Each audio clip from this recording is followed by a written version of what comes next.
Qui sauvera mon âme des paroles des hommes? Elles retentissent de loin comme des trompettes. Mais quand elles se rapprochent, il n'y a plus que des grelots. On se presse dehors avec des drapeaux et des fanions, mais quand le vent se lève, toutes ces parades se dissipent. Écoutez, hommes bavards et présomptueux, girouettes de l'esprit, et vous, enfants de votre bon plaisir. Nous mourrons de soif à vos sources, nous sommes affamés à votre table, nous sommes aveuglés par vos lampes. Vous êtes comme une rue qui n'aboutit point. Vous n'êtes que de petits pas contents de raisonner pour eux-mêmes. Vous êtes comme des eaux agitées. Il y a toujours dans votre bouche votre propre gémissement. Vous êtes aujourd'hui le berceau de votre vérité, et demain vous en serez aussi son tombeau. Malheur à vous qui voulez nous toucher avec les mains. On ne peut prendre une âme qu'avec Dieu. Malheur à vous qui nous donnez à boire avec des coupes. À une âme, on doit donner l'éternité. Malheur à vous qui enseignez votre cœur frivole. Un prêtre à l'autel n'a pas de visage, et les bras qui élèvent le Seigneur sont sans ornement ni poussière.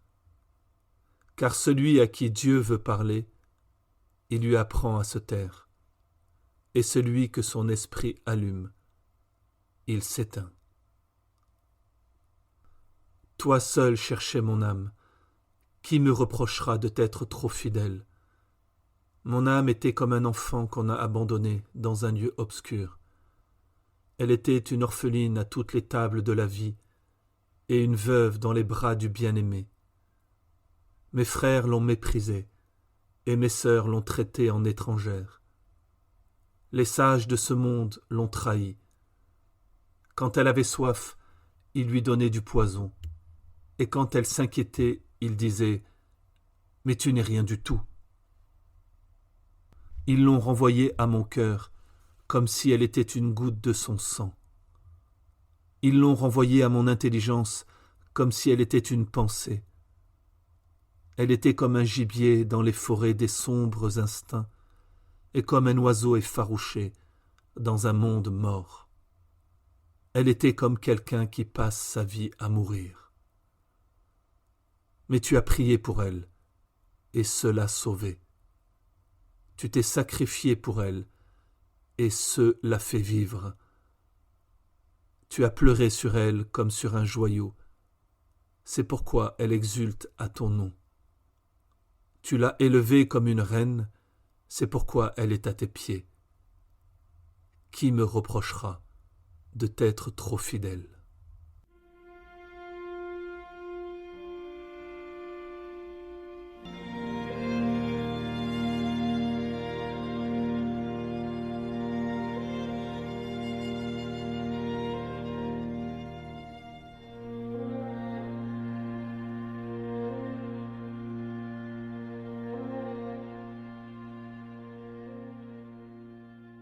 Sainteté de l'Église.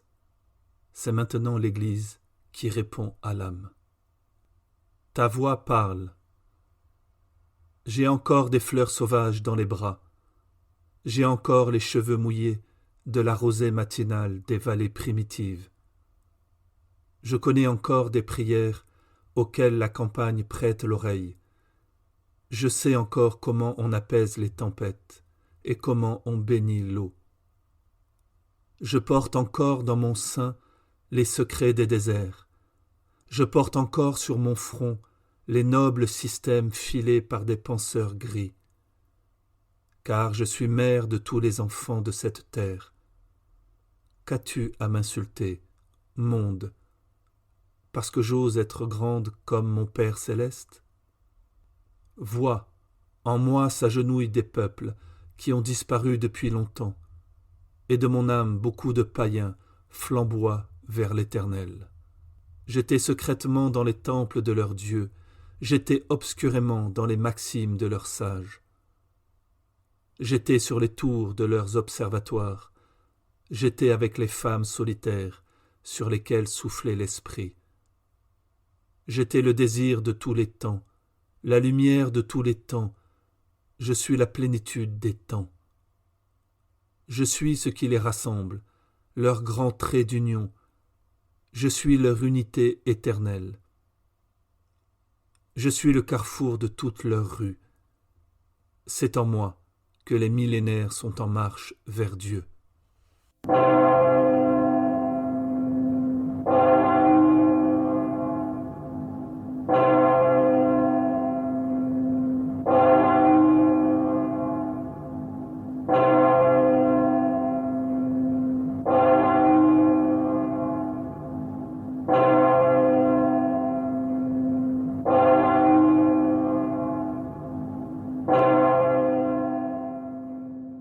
Tu es comme un rocher, à pic sur l'éternité.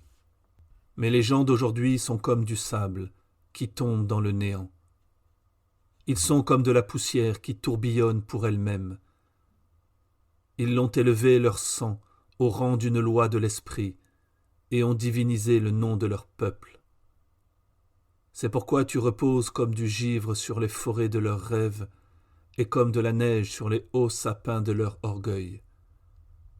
Car tu ne te laisses pas mettre sous le joug des hommes et ne prêtes pas ta voix à leur souffle de mort.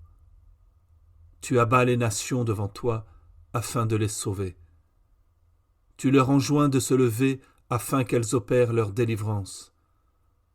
Vois, leurs limites sont comme des murs d'ombre devant ton visage, et le grondement de leur haine est comme un éclat de rire. Leurs armes sont comme un cliquetis de verre, et leurs victoires sont comme des lampes dans de petites chambres. Mais ta victoire se prolonge du matin au soir, et tes ailes s'étendent sur toutes les mers. Il y a place dans tes bras pour les noirs et pour les blancs, et ton haleine souffle sur toutes les races. Ta dernière heure ne sonnera jamais, et tes limites sont sans limite, car tu portes dans ton sein la miséricorde du Seigneur. Tu as un manteau de pourpre dont les fils ne sont pas tissés sur terre. Ton front est orné d'un voile qui a été pleuré pour toi par nos anges. Car tu aimes ceux qui t'ont en aversion. Tu as un grand amour envers ceux qui te haïssent. Ton repos n'est jamais sans épines quand tu penses à leur âme. Tu as 1000 blessures d'où coule ta compassion. Tu bénis tous tes ennemis. Tu bénis encore ceux qui ne le savent plus. La pitié du monde est ta fille, qui s'est enfuie de la maison paternelle, et il n'y a pas chez les hommes de droit qui n'ait reçu ton empreinte. Toute sagesse humaine a beaucoup appris de toi. Tu es l'écriture cachée sous tous leurs signes. Tu es le fleuve caché dans la profondeur de leurs eaux. Tu es la force secrète de leur durée. Les égarés ne périssent pas parce que tu leur montres encore le chemin, et les pécheurs sont épargnés parce que tu pries encore. Ton jugement même est une dernière grâce pour les endurcis. Si un jour tu te taisais, il s'éteindrait, et si une nuit tu dormais, il cesserait d'exister. Car c'est grâce à toi que le ciel ne laisse pas tomber la boule terrestre. Tous ceux qui te diffament ne vivent que de toi. Tes serviteurs portent des vêtements qui ne vieillissent pas, et ta voix est comme l'airain de tes cloches. Tes prières sont comme des chaînes millénaires, et tes psaumes ont l'haleine de la mer. Ton dogme est comme une forteresse sur des montagnes inexpugnables. Quand tu acceptes des vœux, ils retentissent jusqu'à la fin des temps. Et quand tu bénis, tu construis des maisons dans le ciel. Tes ordinations sont comme de grands signes de feu sur le front.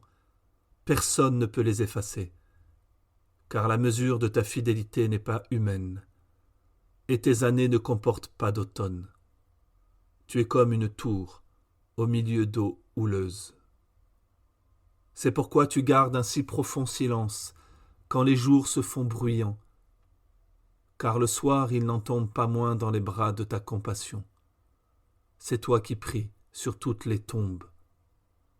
Là où fleurit aujourd'hui un jardin, il y aura demain un désert, et là où le matin vivait un peuple, s'installe le soir la corruption.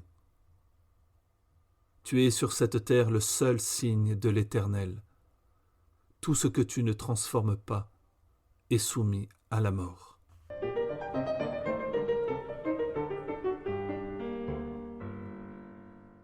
Tes saints sont comme des héros étrangers, et leurs visages sont comme une écriture inconnue.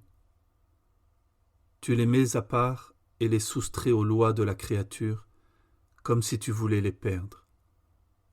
Ils sont comme des eaux sur les pentes des montagnes qui remontent vers leur source. Ils sont comme des feux qui brûlent sans foyer. Ils sont comme un cri de joie vers la mort. Ils sont comme un rayonnement parmi de sombres supplices. Ils sont comme des prières dans la nuit. Ils sont comme de grands sacrifices dans le silence de profondes forêts. Tu répands leur force comme un vaisseau de fraîcheur, et tu répands leur sang comme une coupe pleine de vin. Car tu déterres chaque don comme une source et le mets au jour comme un cristal dans une roche. Par le désert tu conduis à l'amour, et par le silence à ceux qui ne parlent pas. Il n'y a pas d'abandonné dans ton enceinte, comme parmi les hommes. Tes ascètes se prodiguent, et tes pauvres apportent des dons princiers. Tes enchaînés délivrent, et tes sacrifiés font vivre. Tes solitaires affranchissent de la solitude. Tu es la victoire sur la captivité des âmes. Voilà, c'était quelques passages magnifiques des hymnes à l'église de Gertrud von Lefort. Cette poétesse allemande de la première moitié du XXe siècle a eu le courage de crier la vérité à une époque où dans les rues le national-socialisme commençait à répandre sa fureur et ses bruits. Cette poétesse n'est jamais tombée dans le piège d'un christianisme politique. Elle a toujours refusé la politisation du christianisme. Elle s'est toujours méfiée de ceux qui sont chrétiens un soir et le jour déploient leur idéologie mortifère. Von Lefort a écrit aussi un très beau petit livre qui s'intitule « La dernière à l'échafaud ». C'est une interprétation libre du martyre des Carmélites de Compiègne. Pour comprendre mieux la réalité du Carmel, elle est entrée en contact avec une carmélite de cette époque, Sainte Thérèse Bénédicte de la Croix, Edith Stein. Cette relation d'amitié va beaucoup aider Gertrud von Lefort à comprendre la signification profonde du martyre et de la vocation. Georges Bernanos lira ce livre et, à partir de ce livre, écrira son fameux Dialogue des Carmélites. À notre petite échelle, nous inscrivant dans cette tradition, nous avons écrit une pièce de théâtre qui s'inscrit précisément dans la tradition ouverte par Gertrud von Lefort et Georges Bernanos et qui reprend de façon libre le mystère du martyre. Mais si nous avons conservé des aspects du canevas littéraire initial, nous avons changé le thème et la tonalité en déplaçant les axes du drame, qui désormais, pour nous, passe par la figure de Fouquier, l'accusateur public du tribunal révolutionnaire. S'il est possible, peut-être, dans une prochaine émission, nous parlerons de ce personnage. Voilà, nous saluons les 2-3 auditeurs qui sont restés, peut-être seulement le technicien, ou peut-être un prisonnier qui nous écoute dans sa cellule. Qui a dit qu'un prisonnier ne pouvait pas aimer la poésie? Qui a dit qu'un prisonnier ne pouvait pas s'intéresser à la poésie de Gertrud von Lefort? Qui a dit qu'un prisonnier n'avait pas d'intelligence ou d'imagination ou d'esprit? Qui a dit que quelqu'un qui a fait le mal ne pouvait pas de nouveau faire le bien? Qui a dit que quelqu'un qui était mort ne pouvait pas ressusciter? Aussi, si ce sont des morts qui nous écoutent, Nous les encourageons et nous les exhortons à croire que Jésus-Christ est plus fort que toute forme de mort et qu'il est capable, comme dit Gertrude von Lefort, de faire que ces enchaînés aient le pouvoir de délivrer et que ces sacrifiés ont le pouvoir de faire vivre. Tes solitaires affranchissent de ta solitude. Tu es la victoire sur la captivité des âmes.